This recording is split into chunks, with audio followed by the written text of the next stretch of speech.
El objetivo de esta presentación es introducir uno de los problemas que podríamos encontrar cuando hacemos una regresión, cuando estimamos una regresión, sobre todo si esa regresión involucra el análisis de series temporales.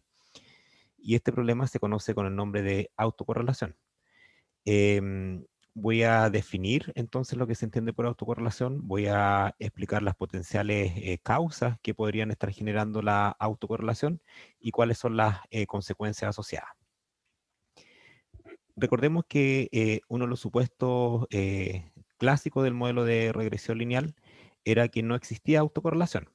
Y con este supuesto nosotros lográbamos, por ejemplo, demostrar que los estimadores de mínimos cuadrados ordinarios eran los mejores estimadores lineales e insesgados. El supuesto de no autocorrelación se especificaba matemáticamente de esta forma. Yo decía que la covarianza entre dos errores que no son observados, que son poblacionales y que son distintos, yo lo iba a asumir igual a cero. Esto quiere decir que esto básicamente involucra que el error, por ejemplo, si estamos analizando familias de una familia, no afecta al error o no tiene incidencia en el error de otra familia. Si estamos hablando de serie de tiempo, quiere decir que el error que en este caso se genera en un determinado periodo no afecta y no está, por lo tanto, correlacionado con el error de otro periodo. Recordemos que la covarianza, por definición, es la esperanza de mu sub i menos la esperanza de mu sub i por mu sub j menos la esperanza de mu sub j. Ya sabemos que esto tiene esperanza cero. El error poblacional se asume que, a pesar que es desconocido, tiene una esperanza que es cero. Por lo tanto, la covarianza entre dos errores se define simplemente como la esperanza de mu sub i por mu sub j, que sería este término por ese término. Y esto entonces lo que nosotros asumíamos que se cumplía y decíamos esta covarianza es cero y por lo tanto se cumple el supuesto de no autocorrelación. Sin embargo, en la práctica y sobre todo cuando se utilizan datos de serie de tiempo, es probable que el supuesto anterior no se cumpla. Esto quiere decir que al calcular la covarianza o al hacer las estimaciones de esta covarianza va a ser distinta de cero. Bueno, la principal consecuencia, que después más adelante la vamos a detallar, es que si bajo el supuesto de no autocorrelación los estimadores eran MELI, bueno, bajo el supuesto de, o bajo la consecuencia de que exista autocorrelación, automáticamente los estimadores dejan de ser MELI, aunque vamos a ver que siguen siendo lineal e insesgados. ¿Cuáles son entonces algunas consecuencias que podríamos observar? Los estimadores mínimos cuadrados ordinarios dejan de ser MELI, siguen siendo lineal e insesgados, y esto automáticamente involucra o implica que las pruebas T y F y cualquier otra prueba estadística que nosotros hayamos hecho en base a una regresión dejan de ser válidas, por ejemplo, los intervalos de confianza. Em, ¿Alguna aclaración? Como es común encontrar autocorrelación o es más probable encontrar autocorrelación en series temporales, ahora en lugar de utilizar, por ejemplo, la notación I sub i o X sub i, vamos a utilizar la notación X sub t y sub t. Solamente para especificar entonces que es más probable que cuando trabajamos con serie de tiempo encontremos autocorrelación. Cuando tenemos autocorrelación en datos de corte de serie de tiempo, nosotros hablamos simplemente de autocorrelación o autocorrelación serial. Y si está presente en datos de corte transversal, que sería cuando trabajamos con los I sub i y X sub i, entonces definiríamos el concepto de autocorrelación espacial. Bien, veamos entonces alguna idea detrás del problema de la autocorrelación. Pensemos primero en el caso más probable que cuando trabajamos con serie de tiempo. Yo sé que la producción, por ejemplo, en una empresa, la producción en el instante t, por ejemplo, va a ser una función que normalmente podemos asumirla que es lineal, que sería, por ejemplo, una Cobb-Douglas linealizada, que depende del nivel de contratación o trabajo en el instante t, pero también, por ejemplo, en este caso del capital o la contratación de capital en el instante t. Y obviamente esta relación no es exacta y por lo tanto nosotros agregamos un término de error mu sub t. Si asumimos, por ejemplo, que en un periodo específico hay huelga, yo espero que solamente en ese periodo específico, por ejemplo, la producción se vea afectada, que lo más probable es que va a disminuir si es que hay huelga. Esto quiere decir que este error en ese periodo va a ser normalmente alto, en ese periodo donde hubo huelga. Sin embargo, cuando todo retorna a la normalidad, yo espero que una vez que termina entonces la huelga, todo retorne a la normalidad y que la huelga que hubo, por ejemplo, en el mes anterior o 2 meses atrás, no afecte la producción de hoy día. Si ese no es el caso, quiere decir que este error alto, por ejemplo, que se generó en un instante, va a seguir afectando a errores en el futuro. Por lo tanto, bajo esa condición o bajo ese raciocinio, nosotros tendríamos entonces presencia de autocorrelación. Si pensamos en datos de corte transversal, también la idea es más o menos parecida. Por ejemplo, supongamos que tenemos datos de consumo e ingreso de varias familias en un año determinado. ¿Nosotros qué no esperamos? No esperamos que el incremento en el ingreso de una familia, que involucra que aumente su gasto en consumo, incida en el gasto de consumo de otra familia. Eh, Básicamente la idea es que si la familia A, por ejemplo, aumenta su gasto en consumo, nosotros no deberíamos por qué esperar que la familia B, dado que su ingreso, ¿cierto?, no ha cambiado, aumente también su gasto en consumo. Si por alguna razón llegamos a observar este fenómeno que yo lo observo, entonces también tendríamos aquí presencia de autocorrelación espacial, porque es con datos de corte transversal. ¿Cuáles podrían ser las naturalezas o las causas de la autocorrelación? En la literatura se reportan varias, hay algunas que son más probables que ocurran que otras, hay algunas que son de causa natural, es decir, que el investigador no tiene ninguna influencia sobre lo que está ocurriendo, pero hay otras que dependen del investigador, es decir, el investigador hizo algún procedimiento erróneo y generó en forma artificial la autocorrelación. Partamos entonces con el primero, que es el concepto de inercia. Eh, Normalmente la persistencia, inercia o también conocida como lentitud es una característica bien común en las series económicas, sobre todo en las series macroeconómicas. Esto quiere decir que normalmente las series se mueven de acuerdo a un ciclo económico, es decir, que se mueven de acuerdo a un ciclo de expansión y contracción, y por lo tanto a través del tiempo nosotros vamos a ver que están constantemente aumentando, luego disminuyendo y así sucesivamente. Por ejemplo, si pensamos en el Producto Interno Bruto, que es una variable clave en macroeconomía, durante un periodo de expansión o recuperación, el producto de hoy día va a tender a ser mayor al producto de ayer, dado que estamos, ¿cierto?, en una etapa de expansión. Y lo contrario, por ejemplo, va a ocurrir con el desempleo. El desempleo hoy día, si estamos en un periodo de expansión, va a ser menor al desempleo que había en el periodo anterior. Entonces, esta, digamos, característica que es la inercia o la persistencia de esta serie, va a tender a arrojar que cuando hagamos regresiones con series temporales, se genera entonces el problema de la autocorrelación. ¿Y por qué? Porque las observaciones sucesivas van a ser interdependientes. ¿A qué me refiero a esto? Que, por ejemplo, con el mismo PIB que estábamos viendo el ejemplo, si estamos en un periodo de expansión, yo sé que el PIB de mañana va a ser mayor al PIB de hoy día y así sucesivamente. Por lo tanto, se genera una interdependencia y yo sé que la covarianza, por ejemplo, entre el Producto Interno Bruto de hoy día con el de ayer va a ser positiva. Eso automáticamente va a generar un patrón de autocorrelación residual. Esta inercia es un fenómeno natural y lamentablemente cuando trabajamos con datos serie de tiempo vamos a tener que aprender cómo la tratamos porque no es un problema del investigador, sino que es algo natural que está en la serie de tiempo.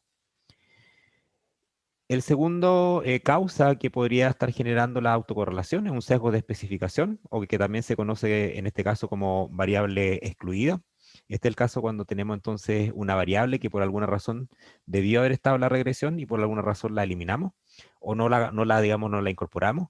Y esto es, digamos, es culpa del investigador porque esto puede ser controlado.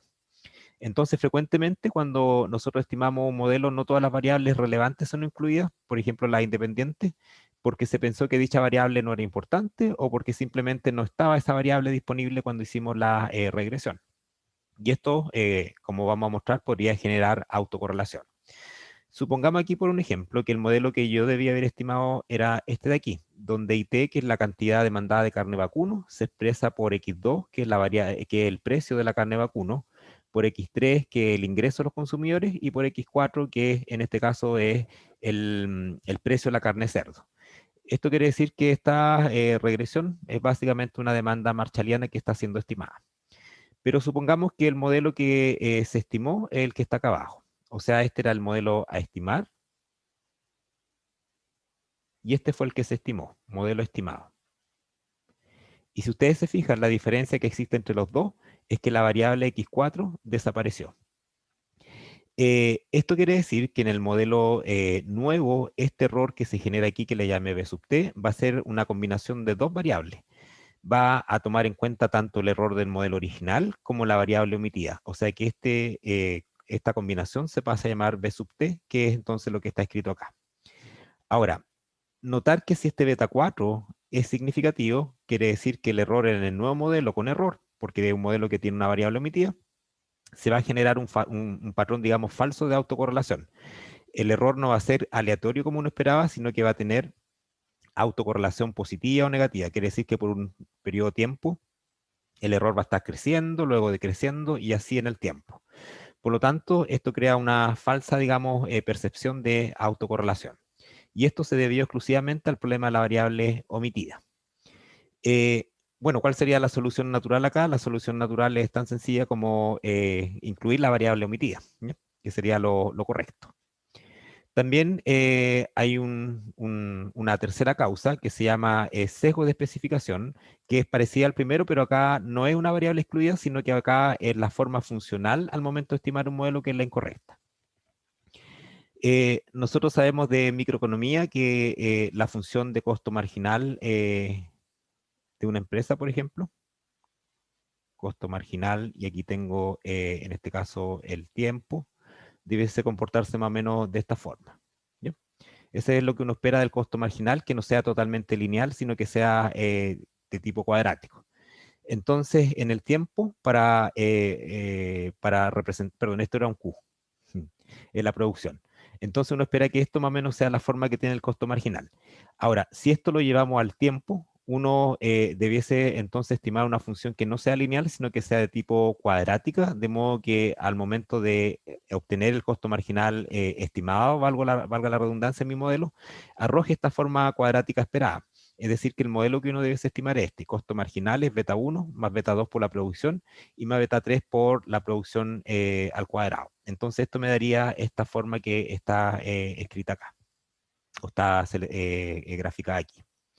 Sin embargo, asumamos que estimamos esta función de acá abajo, donde el costo marginal solamente depende de la producción y no del cuadrado de la producción. Es decir, que en lugar de estimar una función que era cuadrática, yo estimé una lineal. Por lo tanto, si este es el costo marginal que yo observo, el costo marginal estimado con la función lineal va a ser simplemente una línea recta. Y vamos a ver entonces que se genera de inmediato autocorrelación. ¿Por qué?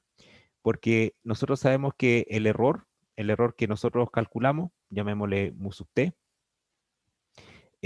o en este caso para hacer, digamos, acorde a lo que estoy mostrando acá, es b sub t, que sería el error de esta función. Entonces escribo que el error b sub t, yo sé que es básicamente el costo marginal real menos el costo marginal, en este caso, estimado. El estimado es lo rojo, es lo lineal, lo real es lo negro. Por lo tanto, si ustedes se fijan, va a haber este tramo donde al restar el verdadero, ¿cierto? Menos el estimado, se va a obtener errores que son positivos. O sea que en todo este tramo de tiempo, B sub t va a ser positivo.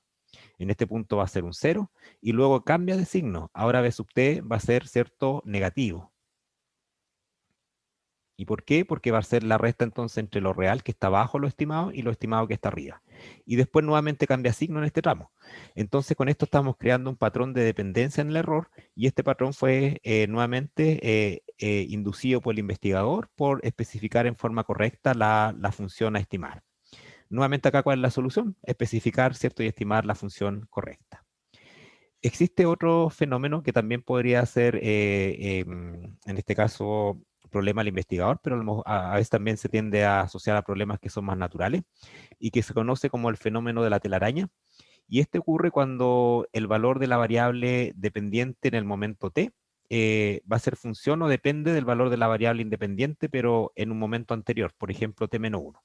Por ejemplo, si aquí estoy calculando la oferta en el año 1980, que ese sería el periodo, esto de acuerdo sería beta 1 más beta 2 por el precio. Pero si ustedes se fijan, dice T-1. Por lo tanto, si estoy en el año 80, entonces esto va a ser 1979 y más el error de 1980. Esto quiere decir que la oferta de un producto que se haga en el año 1980 va a depender del precio del producto, pero del año anterior. Esto tiende a ser más común en agricultura, por ejemplo, donde la oferta de un cierto periodo depende, por ejemplo, del precio que se observó el periodo anterior. Eh, Asumamos, por ejemplo, que para demostrar lo que estoy o lo que quiero indicar, que en noviembre, por ejemplo, el precio del producto resultó ser más bajo que el que se tenía en octubre.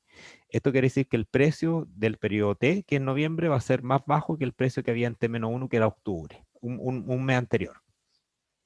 Siguiendo la misma lógica de este modelo de oferta, entonces va a implicar que la cantidad que se ofrezca en diciembre, que va a ser el periodo siguiente, en este caso a noviembre, va a ser entonces menor que la oferta que había en este caso en noviembre.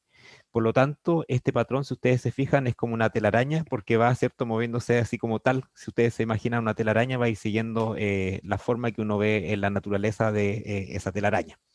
Va a ir aumentando, aumentando, disminuyendo, disminuyendo, etcétera. Entonces el error en este modelo no va a ser completamente aleatorio y va a tener en este caso una cierta dependencia temporal provocada por los aumentos o las disminuciones en los niveles de producción. Y esto entonces es el fenómeno que se conoce como fenómeno de la telaraña. También tenemos otro problema, que es el problema de los rezagos. Bueno, a todo esto yo creo que voy a hacer de inmediato voy a introducir algunos conceptos que se utilizan en serie de tiempo, porque hasta el momento he hablado de rezago. Voy a hablar también de primeras diferencias y creo que lo voy a hacer un poco más didáctico, de modo que después se entienda con más claridad o que se entienda más rápido. Asumamos que yo tengo una variable t, o tengo el tiempo, por ejemplo, tengo el año 1980, el año 1981, 1982 y 1983. Y asumamos que en este tiempo yo observo una variable que le llamo la variable xt. Asumamos que aquí esta vale 3, 5, 10 y 12. Valores que estoy obviamente inventando, lo importante es que aprendamos algunas definiciones. Y en base a esto, entonces, yo puedo calcular el primer rezago de la variable. ¿En qué consiste en calcular el primer rezago de la variable? En que la variable ahora la voy a observar, pero rezagada a un periodo t menos 1. Si yo calculo el segundo rezago de la variable, la notación se nota como t menos 2. Y explico entonces cómo se obtienen estos valores. Por ejemplo, si yo estoy calculando el primer rezago de la variable, aquí voy a poner aquí, entonces, primer rezago, esto entonces el segundo rezago de la variable x, y esto es válido para cualquier variable, yo lo estoy haciendo una variable x, pero ustedes pueden empezar la variable y, z en el Producto Interno Bruto, en el IPC, etc. Segundo entonces rezago. Bien, si ustedes se fijan, lo que yo debería escribir aquí, en este casillero de Excel, por ejemplo, si tenemos una base de datos, yo debiese escribir la variable x en el periodo que estoy analizando, que es 1980, pero menos 1, porque dice menos 1, el primer rezago. Es decir, que yo debiese obtener el valor de la variable en el año 1979. Y si yo me fijo, acá obviamente no existe el periodo del año 79, por lo tanto aquí de inmediato yo digo que pierdo la primera observación. En la siguiente casillero yo debiese escribir el valor de la variable x en el año 1981, menos 1, porque estoy con el primer rezago, por lo tanto el valor de la variable x en el año 1980. ¿Y eso cuánto es? Es 3. Esto quiere decir que si sigo esta secuencia, esto es 5 y esto es 10. Voy a borrar aquí un poquito porque me pasé del límite. Y siguiendo la misma lógica, entonces, el segundo rezago va a pasar automáticamente que yo voy a perder las dos primeras observaciones porque no tengo, ¿cierto?, las previas que necesito. Pero luego entonces aquí va a aparecer la variable 3 y la variable 5. Esto entonces corresponde al rezago. Si ustedes quieren pensar, es como tomar la columna en Excel y desplazarla hacia abajo. ¿Bien? Pero también vamos a utilizar más adelante, y por eso voy a invertir aquí un poquito de tiempo en un concepto que se llama la primera diferencia de una variable. La primera diferencia de una variable se denota como delta xt, y por definición es la variable xt menos la variable xt menos 1. Entonces esto corresponde a la primera diferencia. Primera diferencia de una variable. Por ejemplo, aquí en el primer periodo, si yo calculo delta xt, estoy en el año t y estoy en el año 1980, de acuerdo a la instrucción, yo debiese calcular la diferencia que hay entre x, ¿cierto?, de 1980 menos el x que hay entre 1980 menos 1, que es 1979. Como en mi base de datos no hay información del año 79 porque parte del año 80, esto automáticamente lo pierdo. Es decir, que al calcular el primer rezago de una variable, de inmediato pierdo la primera observación en la base de datos. Luego, si yo calculo delta del año de la variable x del año 81, por definición va a ser el x del año 1981 menos el x entonces del año 1980. Y esto sería entonces 5 menos 3, que es 2. Siguiendo entonces la misma estructura, luego voy a tener 5 y posteriormente voy a tener un 2. Entonces aquí tengo los conceptos de rezago, que es básicamente tomar una variable y desplazarla en el tiempo, y el concepto de diferencia, primera diferencia, que consiste en hacer la resta entre dos términos consecutivos. Y es por eso entonces que aquí se pierde la primera observación. Bien, entonces en este quinto causa o quinta naturaleza de cómo surge la autocorrelación se debe a modelos que debiesen tener un rezago en la parte derecha, pero que por algún motivo yo no excluí. Es decir, que sería como casi el sesgo por variable omitida. Por ejemplo, asumamos que el modelo de serie de tiempo que yo necesitaba estimar, la variable t dependía de toda esta variable x, pero además dependía de su valor inmediatamente anterior. Por ejemplo, yo puedo señalar que el Producto Interno Bruto hoy día en el año T, depende del consumo en el año T, de la inversión en el año T, etcétera, pero también podría depender de el mismo un periodo hacia atrás. Es decir, que si el producto un año anterior fue alto, yo espero que también hoy día sea alto. Por lo tanto, es importante incorporar como regresora a el producto rezagado en un periodo. Em, los modelos entonces que incorporan rezago de la variable dependiente se conocen como modelos de tipo autorregresivo. Por ejemplo, en este caso, ¿por qué se llama autorregresivo? Porque yo estoy considerando como variable independiente a un rezago de la variable dependiente. Y por eso se dice que hay una autorregresión. Estoy regresionando una variable consigo misma, pero cierto en periodos anteriores. Si por algún motivo yo al estimar este modelo omito esta variable, que era bastante relevante, nuevamente el error que se va a generar no va a ser en este caso totalmente aleatorio, bajo el supuesto entonces que este beta sea significativo. Esto quiere decir que el error en el nuevo modelo, donde no está incorporado este rezago, va a sufrir de autocorrelación. La solución, obviamente, es súper clara: incorporar el rezago que nosotros por algún motivo lo omitimos y que debió haber estado desde un comienzo. Aquí también hay un problema referido a la manipulación de datos. ¿Y por qué? Porque generalmente, y aquí voy a presentar solamente algunos de los que podríamos encontrar, cuando uno descarga una base de datos con las variables que uno está interesado en analizar, las bases de datos lamentablemente no están todas, o las variables no están todas a la misma frecuencia. Es decir, que al momento de descargar una base de datos voy a encontrar que una de las variables de interés viene en forma mensual, la otra en trimestral, anual, etcétera. Entonces, si yo quiero hacer una regresión, yo sé que todas tienen que tener la misma frecuencia. Por ejemplo, si tengo variables que están mezcladas a frecuencia mensual y trimestral, es obvio, ¿cierto?, que la base de datos la tengo que reducir y llevarla toda a trimestral, que es en este caso la frecuencia que va a mandar.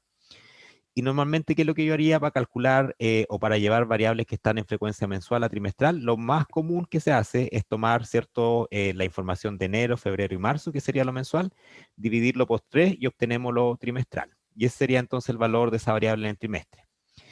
Esto va a tender normalmente a suavizar la serie, porque puede ser que en uno de esos meses que está dentro del promedio haya habido, por ejemplo, un incremento bastante alto bajo la variable, pero al dividirlo por 3, obviamente estoy bajando digamos, ese comportamiento.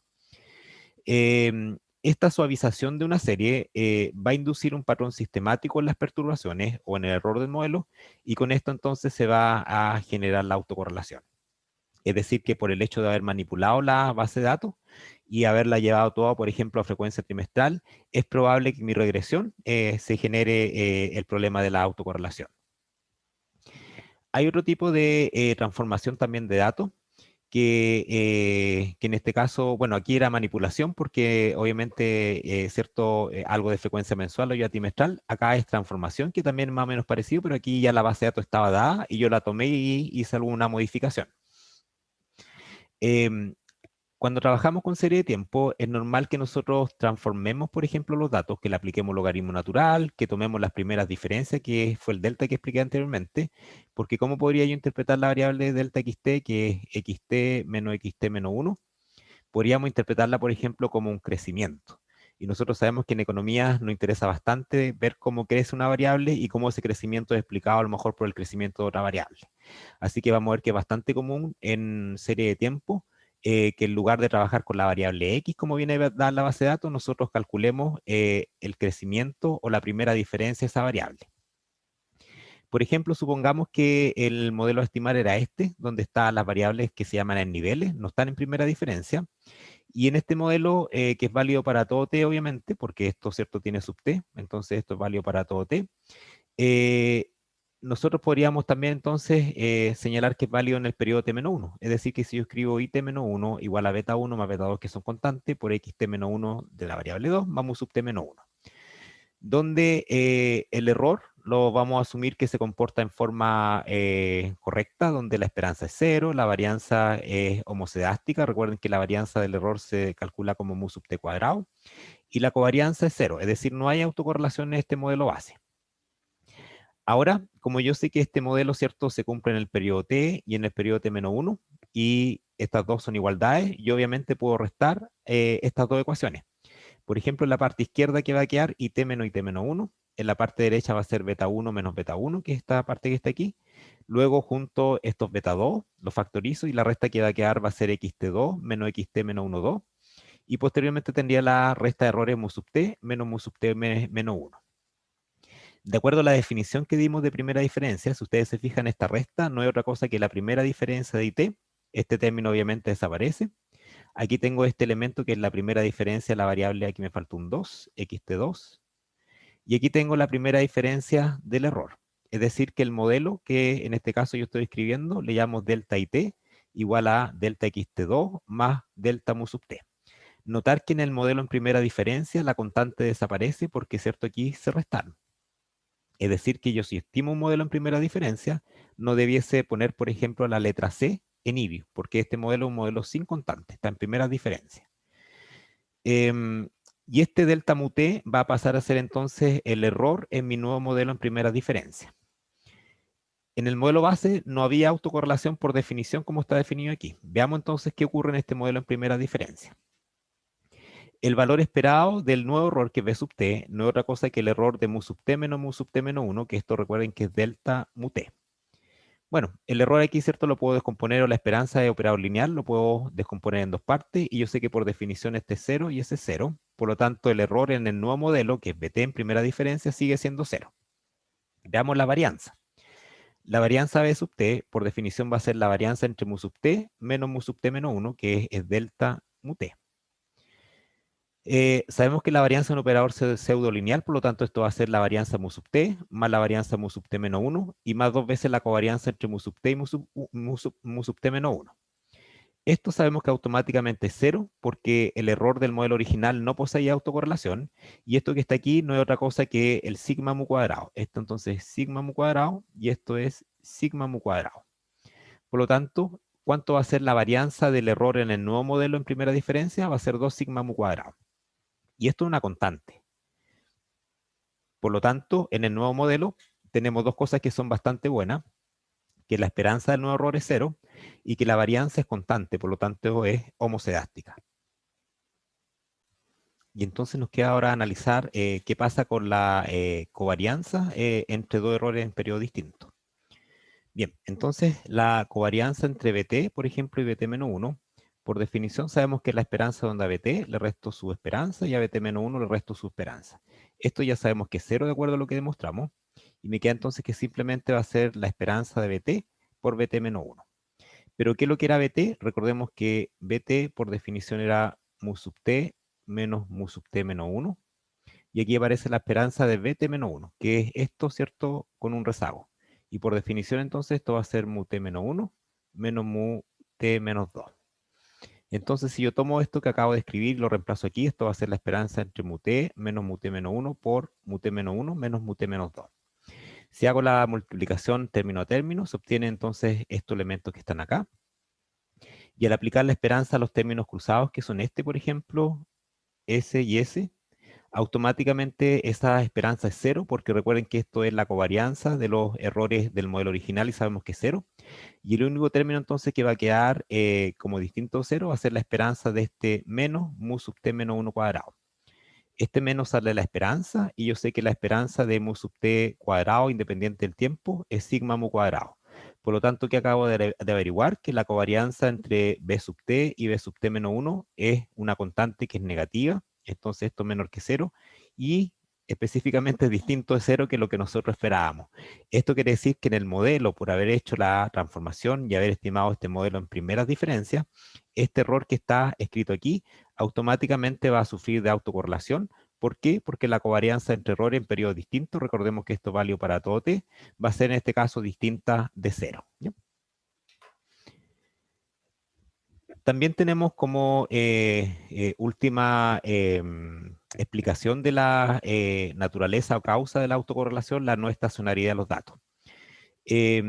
Una serie de tiempo, del punto de vista técnico, se dice que es estacionaria si su media, varianza y autocovarianza no dependen del tiempo. Es decir, su medida, digamos, de tendencia central son invariantes respecto al tiempo. Es bastante técnico. Esto normalmente se trata a profundidad en los cursos de econometría de serie de tiempo, pero le explico a lo mejor con un gráfico y queda más claro. Por ejemplo, si yo tengo aquí un gráfico y tengo, por ejemplo, una variable que es la variable x, y aquí tengo el tiempo. Si esta variable por algún motivo luce, por ejemplo, de esta forma, esto lo estoy inventando, asumamos que este es un número 2, y la variable, por ejemplo, al graficarla, se tiende a mover en forma más o menos estable en torno al 2, esta variable se dice que es estacionaria. Si ustedes se fijan, la varianza, que es la amplitud en torno a este valor constante, que sería la media, es más o menos estable. Hay periodos, obviamente, donde se tiende a aumentar, disminuir, pero en términos agregados es bastante estable, lo cual me está señalando entonces que su media y su varianza no dependen del tiempo y es constante a través de todo este periodo t. En cambio, si esta misma variable xt, yo la grafico nuevamente y obtengo, por ejemplo, este gráfico,